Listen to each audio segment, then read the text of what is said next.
Kozhikode BJP ജില്ലാ committee ഓഫീസായ മാനാർജി ഭവന്റെ ഉദ്ഘാടനം അല്പസമയത്തിനകം നിർവഹിക്കും. ബിജെപി ദേശീയ അധ്യക്ഷൻ ജെ പി നഡ്ഡ അദ്ദേഹം സംസാരിക്കുകയാണ്. ഇപ്പോൾ തത്സമയം കാണാം. श्री ए.पी. अब्दुल्ला कुट्टी जी, हमारे पूर्व अध्यक्ष श्री C.K. पद्मनाभन जी, हमारे वरिष्ठ नेता और पूर्व अध्यक्ष Shri Kummanam Rajasekharan ji, V.K. Sanjeevan ji, M.T. Ramesh ji, Shri C. Krishna Kumar ji, A.N. Radhakrishnan ji, Shrimati Shobha Surendran ji, V Rajan ji, प्रदेश के उपाध्यक्ष, और यहाँ मेरे साथ उपस्थित भारत सरकार में मंत्री श्री वी मुरलीधरन जी और पूर्व प्रदेश अध्यक्ष सम्माननीय कृष्णदास जी, और वर्चुअली हमारे साथ जुड़े हुए लाखों कार्यकर्ता जो केरला के विभिन्न स्थानों पर इस कार्यक्रम में आज शामिल हुए हैं, सभी को मेरी ओर से नमस्कारम। सबसे पहले तो मैं आप सबको first of Chingam, first day of the year, इसके लिए हार्दिक शुभकामनाएं और बधाई देता हूं। साथ ही साथ मैं आप सबको ओणम की भी, जो 12 तारीख से 23 तारीख तक, from 12th of August to 23rd of August, you are going to celebrate the Onam festival. I extend my heartiest congratulations and best wishes for Onam also. Friends, we all know that Kozhikode, which was earlier known as Calicut, is an old commercial city which has a heritage historical city and which is also known as City of Spices. We all know that the Kozhikode is known and is also associated with the name of Vallu Vanad, the great mathematician. The same way, being one of the coastal cities of Malabar, it had a contact with the external world also and had the opportunity to make links with Arabs, with Egypt, with Europe, and a lot of knowledge exchange has taken place in past few centuries. So it has got a great historical background which we have to understand. We know that scholars like Brahmadattan, Sri Neel Kantji, and scholars like Madhavan and scholars like Pishore Rodi excelled worldwide knowledge of the ancient Indian knowledge. They extended the ancient Indian knowledge to the world, and that is why we consider Kozhikode to be an ancient city and a city which spread the knowledge of ancient India. We also pay our regards to Sri Kalappa ji, who is known as the Kerala of Gandhi, a social reformist who fought to bring social reforms and for the upliftment of the scheduled caste and the scheduled tribe people, who were neglected at that point of time, but he brought them into the mainstream. We also know that Kozhikode has got a culture which imbibes many cultures together. You have Gujaratis there, you have Rajasthanis there, you have Marathis there, you have Konkanis there, and a lot of Parsis are also there. And all peacefully trying to see that how the humanity can grow, such as the ancient heritage which Kozhikode has.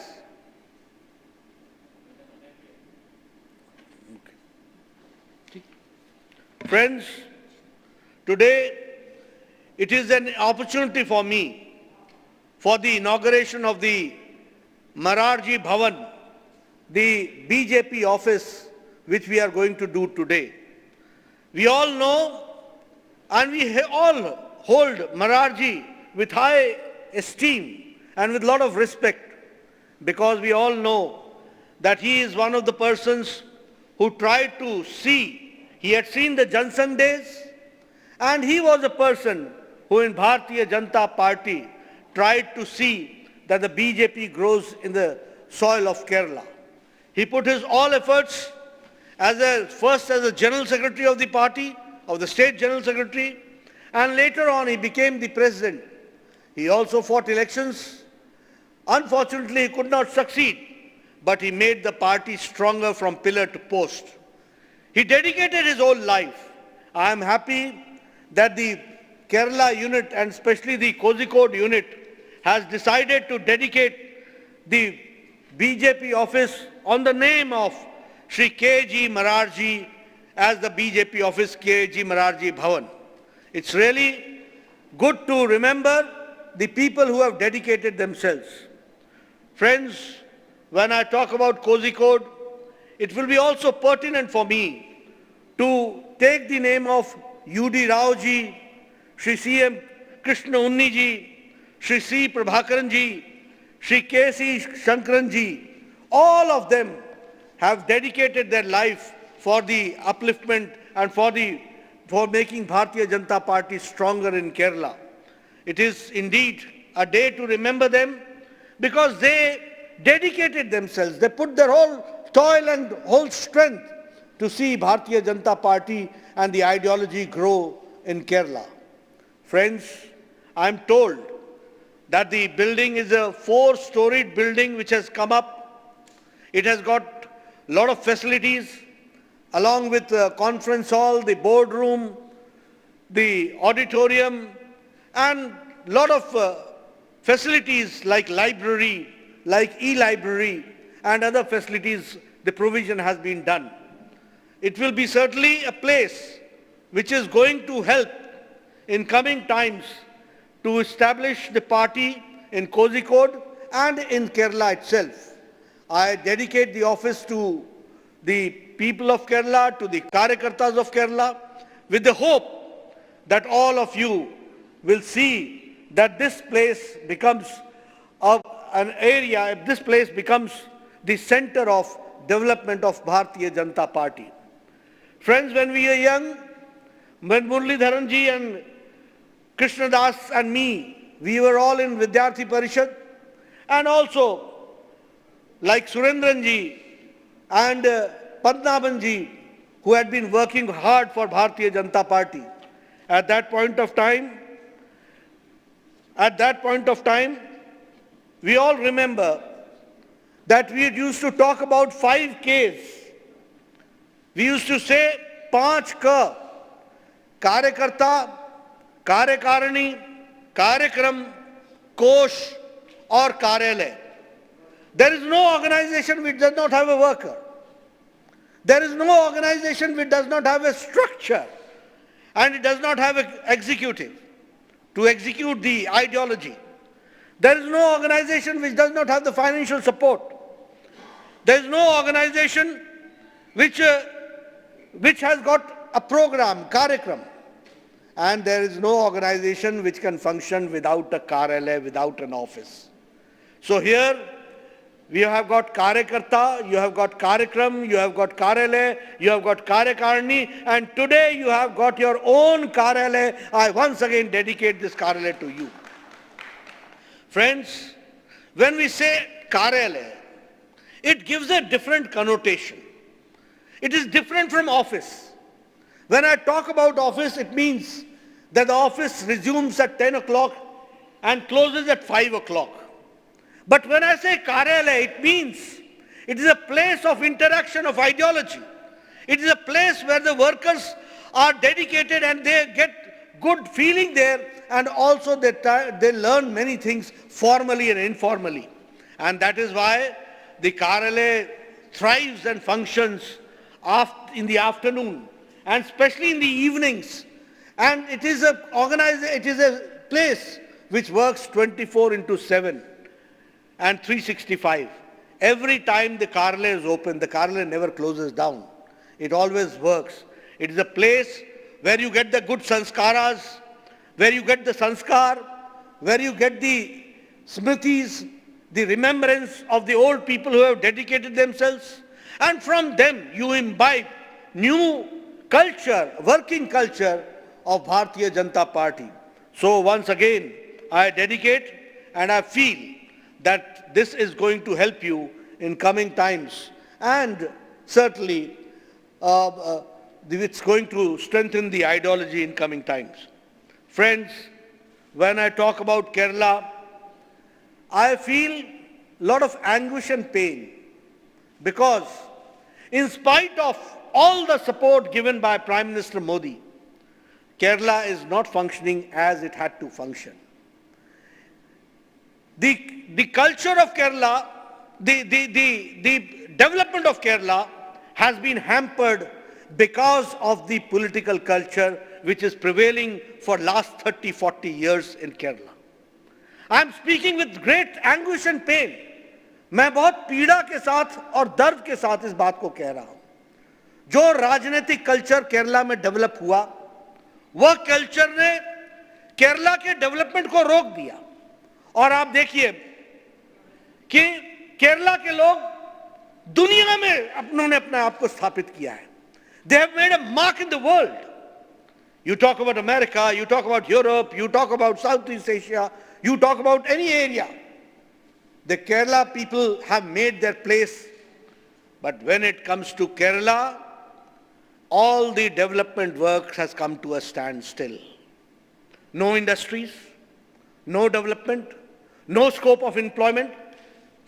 The maximum number of educated people are from Kerala.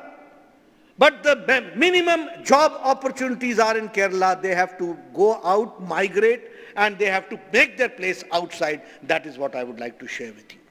We all know that the Kerala economy is in debt trap, 3.25 lakh crore. No industries are coming up.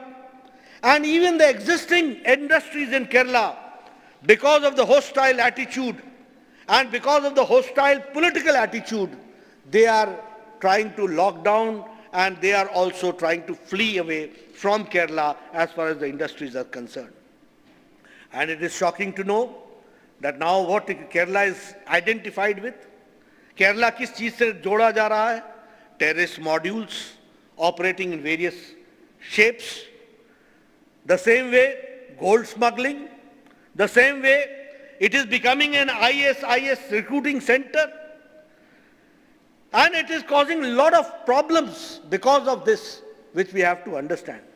And I am sorry to say that when I talk about gold smuggling, even the office of Chief Minister is not out of the shade. It is very much involved in this activity. That is what is told. It is shameful, but yes, it is something which is happening. Prime Minister Modi is giving best of it to Kerala, but I am sorry to say that there is non-utilization of Pradhan Mantri Awas Yojana. There is non-utilization of the SC welfare schemes. I am sorry to note that there is non-utilization of the ST schemes, welfare schemes. We all know that the Prime Minister is all willing for the broadening of the national highways. But the Kerala government is not enthusiastic about giving the land. This is the plight of the situation. The central government wants to assist Kerala. The central government wants that Kerala should come in the mainstream. But the present government is posing hindrances as far as the development is concerned. The more shocking part is that in spite of being educated, Kerala, law and order situation has gone haywire. कानून नाम की चीज नहीं है. Women are being targeted. Children are being targeted. Rape cases are taking place. And police is a mere spectator. Note my words. Police has become a mere spectator. And they see the cases from the political prism. They see from the political lenses who is what. The complainant, from which party he belongs, and then they go for implementing the law and order situation. Even the foreign banks and the business hub now has been ruined because of the political militant labor attitude there, and because of the aggressive attitude of anti-development. That is one of the reasons which we have to understand. Friends, We all remember that there was a time when people talked about, you see, I don't want to play politics as far as COVID is concerned. I don't want to say, because the burden of Kerala is the burden of the country. The burden of COVID mismanagement is the burden of the country. We all have to face it. And we are all there to support it. But I would like to remember my media friends. I would like to remember the communist friends who were once talking about the Kerala model of COVID management. Where has that COVID management gone? What has gone wrong? It's not good to say, but it is a fact. The 20,000 cases on an average is there in Kerala. At this point of time, 108,000 cases are there in Kerala, contributing approximately 50% of the total burden of COVID. This is not management, this is mismanagement. This is not Kerala model, it is a model of mismanagement which we have to understand and which I would like to share with you. More than the tests, 70% of the tests were done antigen tests. And we all know that the real way of testing was RT-PCR.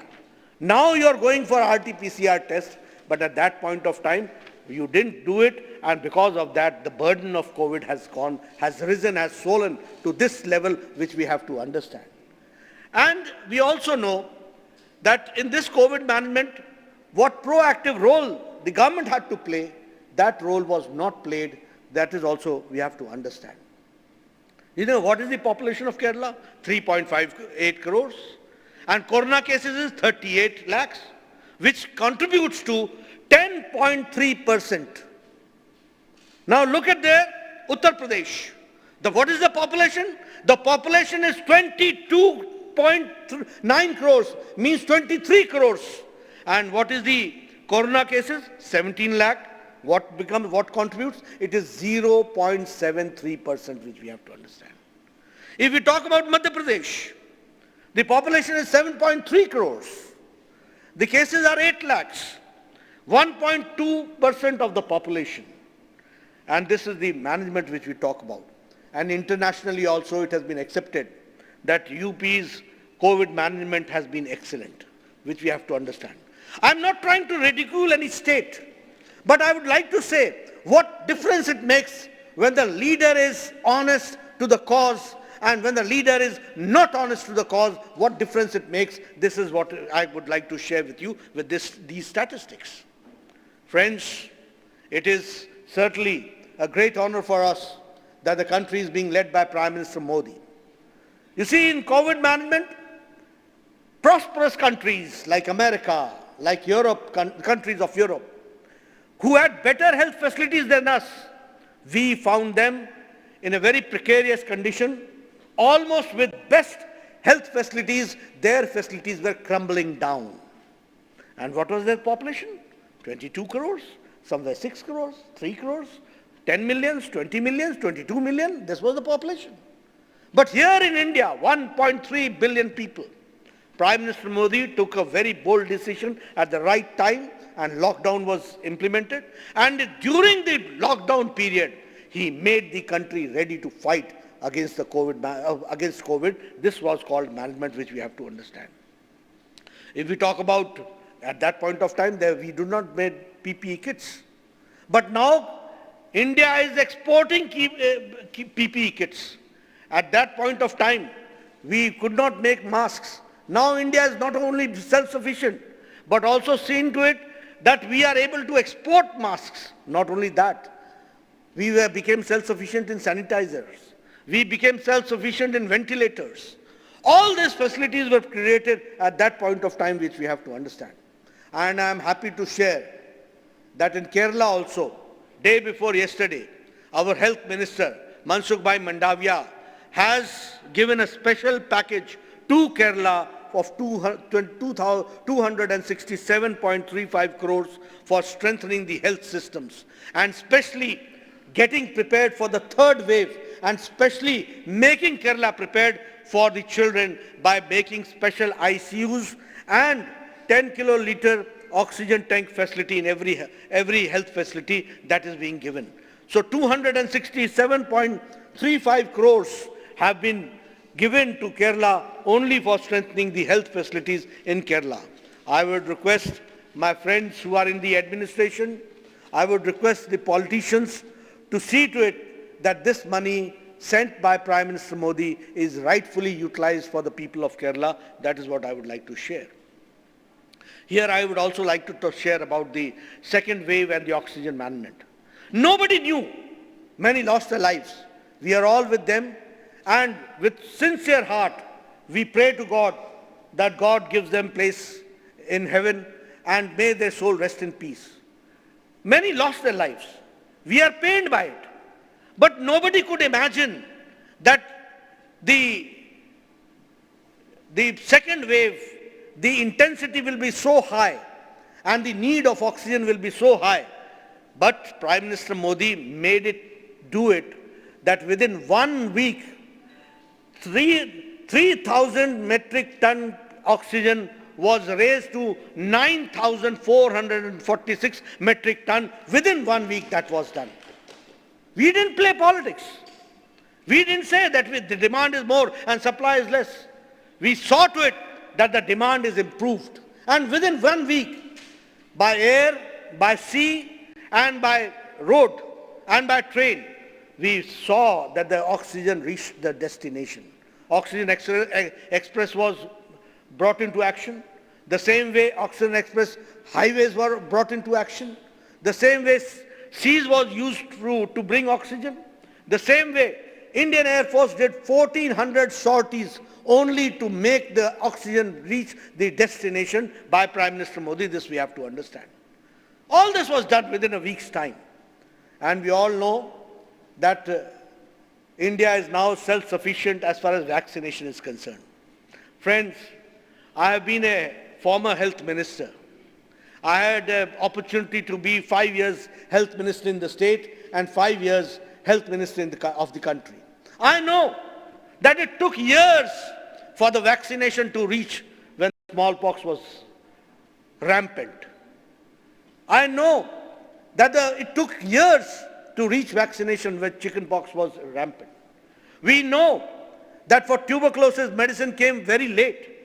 We also know that the world, and especially the developed world, was free of polio. Only then we could think of going for a pulse polio program. Years passed away. But here, when Corona came, after a century, it was Prime Minister Modi who led the country, and he decided on April 20th, he decided on April 2020 by task force that India will make its own vaccination and vaccination program will start. At that point of time, all political parties ridiculed Prime Minister Modi's idea. India is going to make vaccine. Is it possible? He encouraged the scientists. Prime Minister Modi encouraged the scientists. He encouraged the industrialists. He encouraged everybody to see to it that vaccination program takes place. And you will be happy to know that in a short duration of 9 months, only 9 months, India had not one vaccine, but 2 vaccines here ready for India. That is what I'd like to share. And at that point of time, political leaders said that, did you have a third trial? We are not rats. We are not guinea pigs. Somebody said that it is a BJP vaccine. Now I would ask those leaders how much BJP has gone in that vaccine. Now how they are going for the vaccination program. Then they said that we will buy vaccine ourselves. And later surrendered and said, Modi ji, humko muft mein vaccine dila dijiye. Modi ji did not go for excuses. He said that everybody will be vaccinated, and on June 21st was the day decided that the youth from 18 to 45 will also be included in the vaccination program, and it will be free of cost. That we have to understand. And today is 18th of August. 17th of August. Only short span of time has passed away. June 21st we started. And 54 crores of vaccination has taken place. Every day every month India is producing some 19 to 20 crores of vaccines.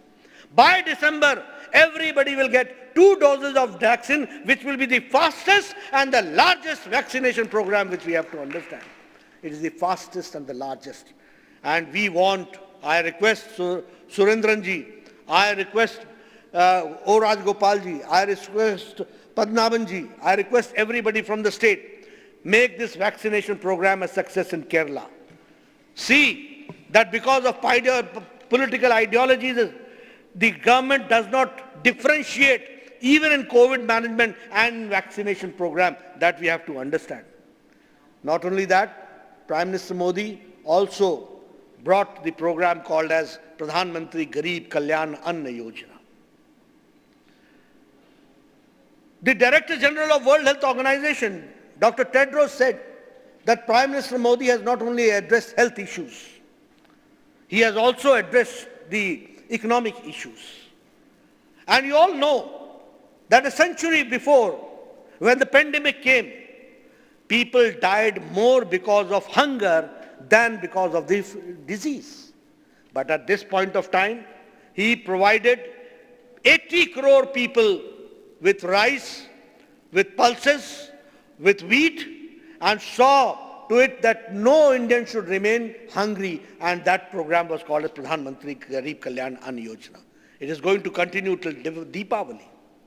So we have tried to see to it that everybody is healthy, and it fights with the corona also, and the nation fights with the hunger also, which we have to understand. Friends, Pradhan Mantri Kisan Samman Nidhi, the 9th installment on 9th of August, 19,500 crores have been dispersed to 9 crore 75 lakh farmers. किसानों को 9 करोड़ 75 लाख इतने किसानों को 19,500 करोड़ रुपए का distribution किया गया है प्रधानमंत्री किसान सम्मान निधि, और कुल मिलाकर के 1.5 लाख करोड़ ये 9 किश्तों में खर्च हुई है, जिसको उनको समझना चाहिए. People have been talking about Kisan leaders, but nobody came forward to help the Kisan, and especially the marginal Kisan. We all remember that on 15th of August, on the ramparts of Red Fort, Prime Minister Modi talked about the marginal farmers. He especially talked about marginal farmers, how we are focusing them and how we are trying to give them help. May it be soil health card, may it be Kisan pension, may it be Mande, may it be Kisan Samman Nidhi, all facilities, may it be giving them neem-coated urea, and now declaring to give fortified food is also one step ahead for the Poshan Abhiyan and for the healthy India, which we have to understand. If I talk about Ayushman Bharat, I got the opportunity to implement this program and project which was started by our Prime Minister Shri Narendra Modi ji. It is the world's largest health coverage program. World has been talking about universal health coverage, but nobody has been able to implement it. In America and Europe, all elections, universal health coverage is an issue, but they have not been able to address. But in Modi 1, Prime Minister Modi saw to it that 10 crore 71 lakh families, which comes to 50 crores of people, will get a 5 lakh health coverage for all serious diseases. And I am happy to share with you that approximately 1.5 crore people have taken the advantage of this program, and approximately 23,000 crores have been spent in this program. That is what we have to understand. The same way, in Pradhan Mantri Awas Yojana, 1.5 crores for Pakka Ghar has been spent, and 1.82 lakh central assistance has been given. Many other programs have taken place to see to it that the development takes place. But I'm sorry to say, may it be LDF, may it be UDF. दोनों ही भाई भाई हैं. They are the two sides of the same coin. दोनों ही भाई भाई हैं. एक जाता है, दूसरा आता है. एक भ्रष्टाचार करता है, थोड़ी देर आराम करता है, फिर दूसरा भ्रष्टाचार करता है. कहीं गोल्ड स्कैंडल है, तो कहीं दूसरा इलेक्ट्रॉनिक स्कैंडल है, कोई और स्कैंडल है. कहीं चैंडी साहब आ जाते हैं, कहीं हमारे विजयन साहब आ जाते हैं, ऑल दिस गोज ऑन। और इसमें अगर देखा जाए तो हमारे राहुल गांधी जी का भी आजकल पॉलिटिकल टूरिज्म केरला में चल रहा है। We all understand that political tourism उनका कैसा चल रहा है। मुझे दुख होता है कि कुछ लोग पॉलिटिकल टूरिस्ट बनकर के केरल जाते हैं। राहुल गांधी जी अमेठी से हारे तो वायनाड पहुंच गए, लेकिन प्रदेश बदल देने से नीयत नहीं बदलती, भावनाएं नहीं बदलती हैं। और जन सेवा की भावना और देश सेवा की भावना को सर्वोपरि रखना यह बहुत ही कठिन काम है। और विशेष करके राजनीति में जिस तरीके से राहुल गांधी जी ने अपने आप को राजनीति में आगे बढ़ाने का प्रयास किया है, वो इस बात को बताता है। संवेदनशीलता नगण्य हो, घमंड भरपूर हो और बेपरवाह जीवन शैली के साथ राजनीतिक शैली में काम करने की आदत हो, तो न नियम की चिंता होती है, न कानून की चिंता होती है। मुझे दुख के साथ कहना पड़ता है कि दिल्ली में एक बच्ची के साथ दुर्व्यवहार हुआ, रेप हुआ, अमानवीय रहा। जितनी निंदा की जाए कम है, लेकिन इसका राजनीतिकरण नहीं करना चाहिए था। लेकिन हम सब लोग जानते हैं कि बिना इजाजत के परिवार के फोटो को सार्वजनिक करना, बाद में झूठ बोलना, और झूठ बोलने के बाद पूछा जाए तो बोल देना कि जब कानून पूछे तो झूठ बोल देना। और आज जब पीड़ित की मां ने इस सारे विषय को बेनकाब किया है, तो हम सब के सामने राजनीतिक लोग बड़े बड़े स्थानों पर बैठे हुए किस तरीके से राजनीति करते हैं, ओछी राजनीति करते हैं, उसका जीता जागता प्रमाण है। मित्रों, ऐसे लोग जो पॉलिटिकल टूरिस्ट आपके केरल में भी काफ़ी घूम रहे हैं, जिनको ये नहीं मालूम, समुद्र में छलांग लगाएं तो कहें कि फिशरीज डिपार्टमेंट खुलना चाहिए, मालूम नहीं कि फिशरीज डिपार्टमेंट पहले ही खुल चुका है। ऐसे देशभक्त, ऐसे देश के लिए काम करने वाले लोग केरल का कितना भला करेंगे, जिनको ब्लू रेवोल्यूशन की जानकारी नहीं है, जिनको मोदी जी के स्कीम्स की जानकारी नहीं है, वो लोग जब चर्चा करते हैं तो राजनीति कितने शैलो लेवल पर आ जाता है, कितनी सतही स्तर पर आ जाता है, ये हमको देखने को मिलता है। मित्रों, मैं आज खुशी के अवसर पर, जहां आप फर्स्ट डे ऑफ चिंगम मना रहे हैं, वहीं आप ओनम फेस्टिवल मना रहे हैं, और वहीं आप भव्य भारतीय जनता पार्टी का कार्यालय का श्री गणेश कर रहे हैं। ऐसे शुभ अवसर पर मैं राजनीतिक बात न करता हुआ अपनी बात को यहीं पर रोकता हूं और आप सबको शुभकामनाएं देता हूं कि आप लोगों ने इस कार्य में अपना जो योगदान किया है वो कोझिकोड और केरला के लिए अग्रसर होगा। इन्हीं शब्दों के साथ धन्यवाद।